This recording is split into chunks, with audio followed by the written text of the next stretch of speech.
નમસ્કાર વહાલા વિદ્યાર્થી મિત્રો તથા અહીં ઉપસ્થિત શિક્ષકોનો. હું પરમાર પ્રવીણસિંહ ધોરણ 8 માં અભ્યાસ કરું છું. આજે હું તમારું બધાનું આ ગુરુ પૂર્ણિમાના પાવન પ્રસંગ નિમિત્તે હાર્દિક સ્વાગત કરું છું. આજના રોજ હું તમને ગુરુ બ્રહ્મા શ્લોકનું ગાન કરી અને તેનો અર્થ સમજાવવાનો પ્રયત્ન કરીશ.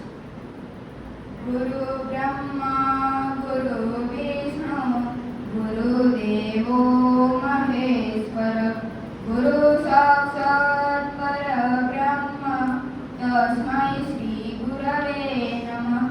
આ શ્લોકનું ભાષાંતર છે કે ગુરુ એ જ બ્રહ્મા છે કે જે સૃષ્ટિના સર્જનહાર છે. ગુરુ એ જ વિષ્ણુ છે કે જે સૃષ્ટિના સંચાલક છે. ગુરુ એ જ મહેશ્વર છે એટલે કે ભગવાન શંકર છે. ભગવાન શંકર એ વિનાશનું પ્રતીક છે.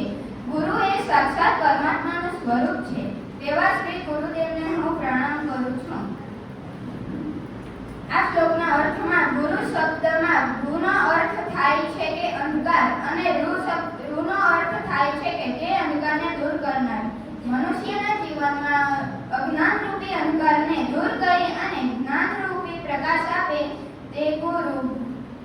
ગુરુની વંદના કરવાનો અને તેની મહિમા ગાવાનો દિવસ એટલે કે ગુરુ પૂર્ણિમા.